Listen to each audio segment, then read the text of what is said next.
Here's some more exponential functions, and now we have a shift. So this makes it a little bit more complicated. In other words, we can tell we have x plus 2, so it looks like we have a horizontal shift of 2 to the left and a vertical shift of down 4. In other words, remember what we did with parabolas. What's with the x is the horizontal shift, and what's kind of just with the function is the vertical shift. So it looks like I have a shift of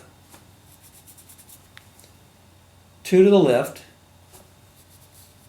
and down 4. So it's going to be -2 and -4. And that's going to be my new 0. I call that the new 0. So I'm going to go -2 down 4. That's my shift, -2 down 4.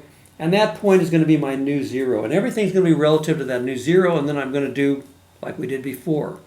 Now the shape equation is the equation without the shift. So if I take away that +2 and that -4, what's left? Just 2 to the x, and that's my shape equation.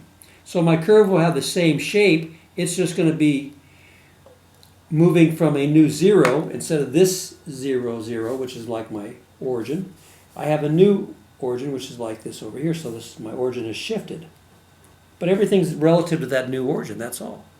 But it's got the same shape as y equals 2 to the x. So remember our values: when x is 0, 2 to the 0 is 1. When x is 1, 2 to the 1 is 2. When x is -1, 2 to the -1 is 1/2. So relative to that, I just put those points in relative to this new origin.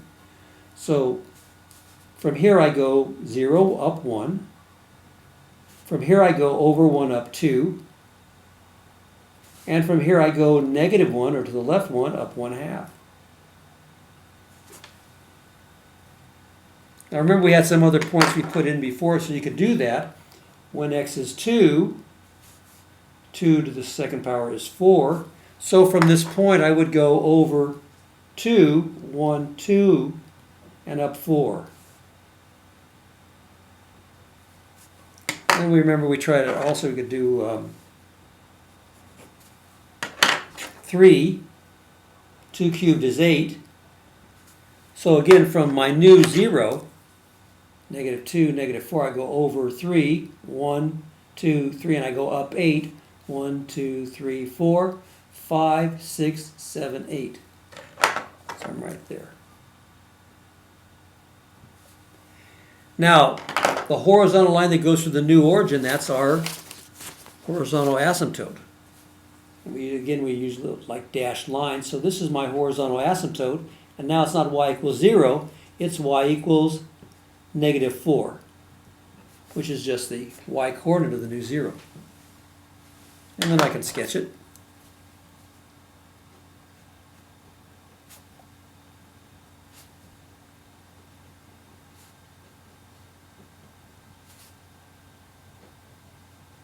And there you go, and you can see as we move from the left to the right, we're getting bigger, so we've got exponential growth. Exponential growth. What's the domain? Well, the domain is all real numbers, -infinity to infinity. See that? Okay. And then what's the range? Well, the range is going to be, it's going to go up to infinity, so it's going to go from -4, to infinity. Let me get rid of exponential growth. All right. Okay, let's take a look at another one. And again, it looks like we've got a shift here. Now again, remember whatever's in front of the 2 or the base, it's going to be our a, so in each case a is 1.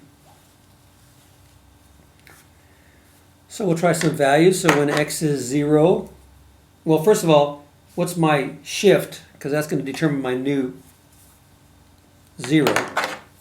And I'm going to have 1 to the right, so it's going to be +1, -3. So that's going to be my new origin, or my new 0. 0. So I go 1 to the right and down 3. So So now everything's going to be relative to that, so that's going to be like my new center.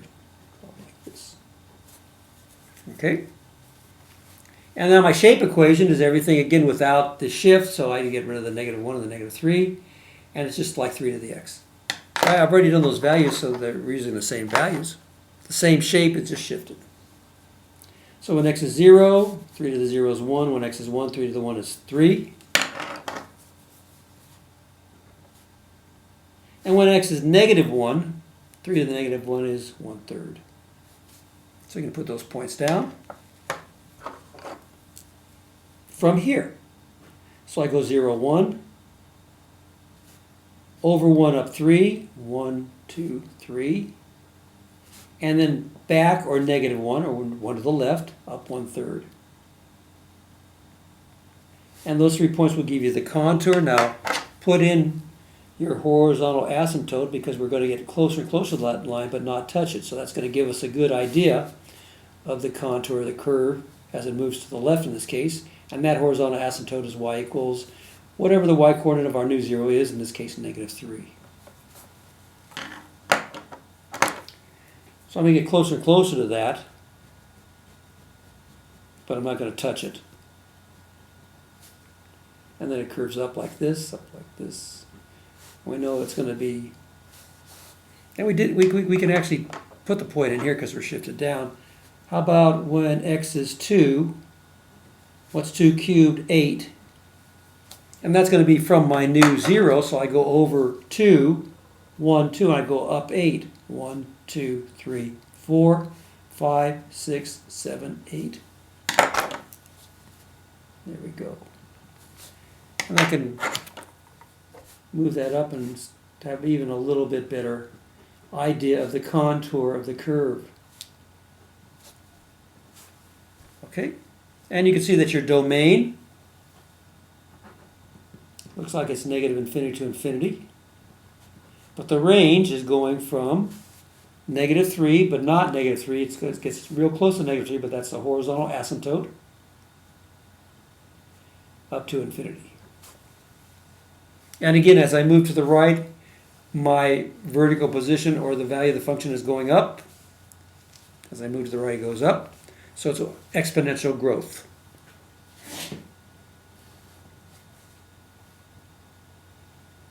So I want to know whether it's exponential growth or decay, what the domain is, what the range is, what the horizontal asymptote is, and your new 0, which takes into consideration your shift.